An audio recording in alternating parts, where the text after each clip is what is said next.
nasasaktan. Kayong mga lalaki, akala nyo pag nambababae kayo, nasasaktan nyo lang kami. Makikipagtsuktsakan kayo tapos ini-expect nyo, iiyak lang kami. Itutulog ang sakit tapos pagising okay na. Yun ang pangarap namin. Sana nga ganun lang kadali yun. Kaso hindi. Walang tigil ang takbo ng utak namin. Pinipilit sagutin ng maraming tanong.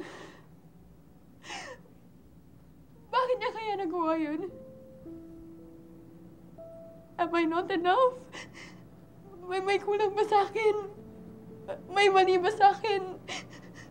Pangit ba ako? Pangit ba ang katawan ko?